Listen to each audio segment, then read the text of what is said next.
I found out I was pregnant at the same time as my mafia husband's childhood sweetheart Rosa. To protect her baby from being aborted by her parents, my husband claimed her baby as his own. As for mine, he coxed me, saying he will claim only after her baby was born. I confronted him, demanding to know why he would do this to me. His response was cold and unwavering. Claiming her baby as mine was the only way to protect them both. I won't let anything happen to her or the child.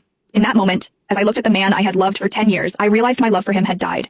Not long after, my family condemned me, calling me a slut for having a child without a father and pressured me into getting an abortion. Meanwhile, my husband was in another city with his sweetheart helping her through her pregnancy. By the time he returned, I was already gone. I found out that my husband was accompanying his childhood sweetheart Rosa for her pregnancy checkup at my regular hospital this afternoon. Vincent, our baby looks so cute on the monitor. From the crack in the door, I saw Vincent's face lit up with a smile. Rosa was pointing at the monitor, and Vincent nodded, smiling back at her. If I didn't know that man was my husband, the father of my baby, I would have sworn they were a couple, happy and in love. Isabella Caruso, the doctor is ready for your examination, the nurse called. Vincent turned, his face drained of color, his eyes scanning the hallway. He must have heard my name. When his eyes landed on me, his mouth opened, but no words came out. I had been happily married to Vincent Falcone, my mafia husband, for nearly 10 years.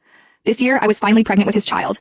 He of all people should know how difficult it is for me to have the baby now. How could he do this to me? I slowly walked toward him, my heart boiling with fury, anger, and the deep sadness of realizing how much I had been lied to. Is that why you told me you couldn't come to my appointment today? I tried to keep my voice steady, but the anger surged, making it impossible to control. Without thinking, I raised my hand and slapped Vincent hard across the face. It was the first time I had ever lashed out at him like this. Yet even after I slapped him, he stood there, silent, avoiding my gaze. Your silence isn't helping, Vincent. You owe me an explanation. Vincent didn't move, but Rosa, who had been standing behind him, stepped forward, shielding him from my anger. Mrs. Falcone, Isabella, right?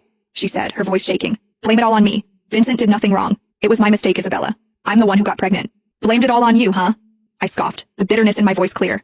I was a tough woman, but even so, tears streamed down my face. As if my tears had triggered something in him, Vincent finally stepped past Rosa and pulled me into his arms. Don't cry, Isabella. The baby isn't mine, he said, his voice barely above a whisper. I froze. What? But then, Rosa spoke. She winked her innocent big eyes at Vincent. Vincent, didn't you promise to protect my baby by claiming it as your own? Why are you telling her now? Protect her baby? What the hell was going on? I broke free from Vincent's arms and stared at him. What the fuck is happening right now, Vincent? What the hell is she talking about? Vincent! Rosa called him too, clearly trying to stop him from saying anything more. But Vincent didn't hesitate. Isabella's my wife. She deserves to know. All right. Rosa's tear-filled eyes locked onto mine. If you really need to know, Isabella, Vincent decided to claim my baby as his, so he might not be able to claim yours. Vincent's face drained of color, but he stayed silent, offering no correction. But don't worry, Rosa continued, her tone suddenly sweet as she reached for my hand, her fingers hovering just above mine. Vincent said that even he can't claim your baby now. He'll adopt once you've given birth. Our baby will belong to the Falcone name, she added, her voice dripping with faux sincerity. I swear I saw a brief smirk twist her lips, but it was gone before I could be sure. I turned to Vincent, still silent, his head bowed as if he couldn't bear to look at me. Is this true, Vincent? My voice wavered as I forced the question out. You're going to give up on our baby to save hers? I'm sorry, Isabella, he whispered, his voice hoarse, barely audible. Tears welled up again. Is her baby so important to you that you'd abandon ours? Vincent hesitated. The